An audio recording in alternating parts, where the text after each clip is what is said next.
Let's go to line number one. Chris, you're on the air. Hey, Patty, how are you? Doing okay. You? Oh, good. I don't sound gremlin-y, do I? I don't really know. I'm having a hard time telling. Dave, what do you think? Yeah. I am kind of nasally. No judgment. Just hold on a second, Chris. You might be compromised here. That's getting on my nerves. Okay, and so I think Chris wants to talk about wind energy. Of course, Chris has talked with us in the past about how at this point, legislatively, the province is not allowed to have a small nuclear reactor, a small modular reactor, but that's just a matter of legislative change. It's the same thing they did when there was a ban on wind, and all they did was, with a swipe of a pen, make sure that wind was available. So we'll see what Chris has to say if we rejoin him on 4. Chris, you're on the air. Hey, how are we doing on take 2? Better, thank you. Oh, good. So want to talk about wind, particularly in Nova Scotia right now. So they have a 500 megawatt wind fleet. So kind of small in scale of a bunch of the projects that are being proposed here, but useful enough to look at to kind of maybe get an understanding of how industrial wind may play out here. And over the last 24 hours, the wind has ramped from like 5%, less than 5%, doing like 10 megawatts, up to like 490 something that it's doing right now. So 96%. A huge, now overperformance. Like the whole fleet has showed up, pushing a lot of coal off the grid, but it's also getting warmer. And so, I'm really grateful that you do make so much time for energy conversations. But the picture of how wind would impact our grid, I think it maybe gets lost in the weeds because, I used to be a big fan of wind energy, but then looking at what it does in Germany or in Texas or in California, kind of paints this picture that wind doesn't really guarantee we're not going to have fossil fuels, but rather that whatever we do burn, it'll be a little bit less some of the time, maybe a bunch less some of the times, but it guarantees a certain amount of that fossil fuel stays on the grid. There's always going to be a blended energy system. A full reliance on one product or one generation on its own is just kind of foolhardy. In this province here, of course, renewables play an active role inside of our generation, other than Holyrood, well, maybe hardwoods as well, but Holyrood is really the big polluter that we still have on our grid, but we have a huge percentage of the energy generated in this province in the form of renewables. And the price of wind, like I said to Tyrone earlier, that the cost of wind power has come down, just to be told via email that that's a lie and it's gone up, which is not a lie, it's the absolute fact. Say, for instance, if we go to 2024, the price or the cost for the end user without government subsidy has come down 60% since over the past decade. So you can tell me I'm lying, but I have the numbers right in front of me, and I know what I'm talking about there. Yeah, I mean, when you get down into the details of it, sort of each grid and each market sort of tends to have a pretty different picture painted inside of it. Yeah. Like in New York, their offshore wind tenders in the last round needed to go up to, I think, $120 a megawatt hour, up from 100. And maybe they only had half of them get satisfied at that price, something like that.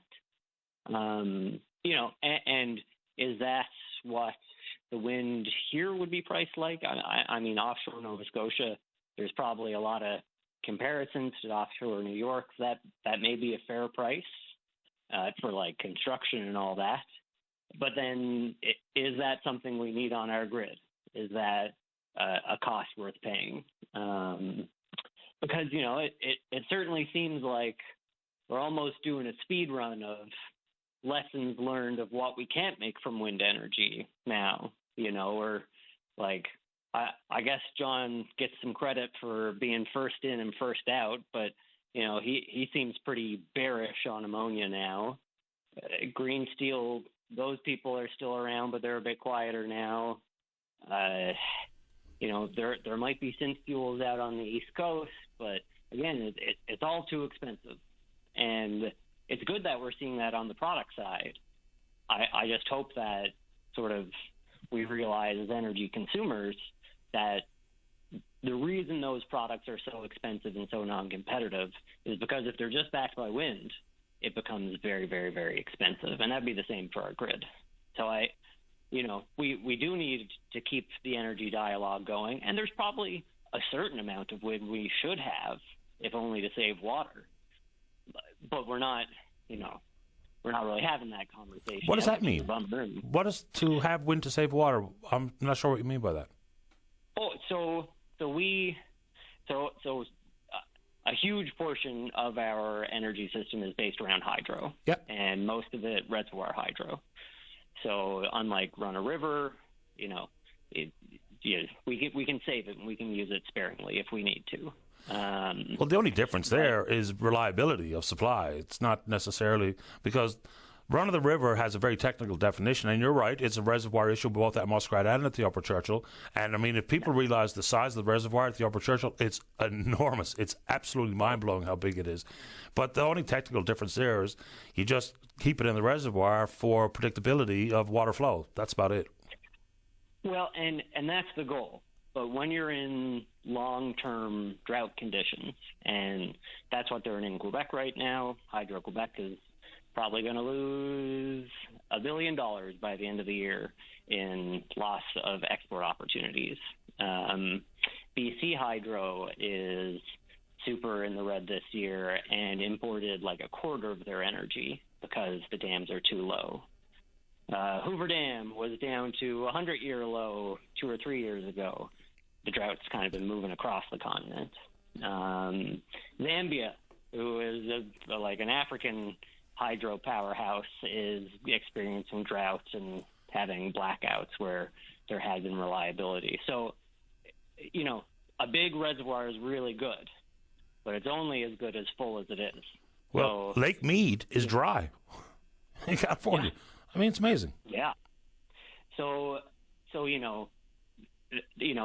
that's like a climate concern. One, we, broadly should be worried about that. But in particular, it also helps keep our lights on. Especially when we have, if we do build out Gull Island, which is suggested may happen, we're going to have 10 gigawatts of reservoir hydro up on a singular water network. And so if we don't have measures in place to try and save water there, then eventually we're going to hit, these inevitable sort of points where Quebec is now, and just not have the energy we expect to have. And they're planning on building 10 gigawatts of wind now. That's their big energy thrust at the moment, and that is basically to act as a reservoir extender, I think is the fancy energy language of it all. I'm trying to recall, poor old brain is a bit flooded here, about just how big those two reservoirs are. If I'm not mistaken, the reservoir at Muskrat Falls is 100 and something square kilometers.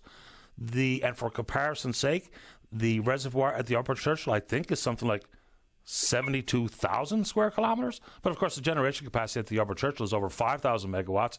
Its firm output is 824 megawatts, even though there's lots of energy lost before it makes its way to Soldiers Pond. So we're talking about two extremely different scope projects. And Gull, and it's 2,225 megawatt. I'll be surprised if it's not developed. And I'll be surprised if it's not an active part of the conversation regarding 2041. I would assume it will be. Quebec is kind of talking like it will be built. They talk about it all the time. So they probably need it. And they're the most likely first customer. We're basically at congestion on the Maritime Link, which is like good energy news for the grid.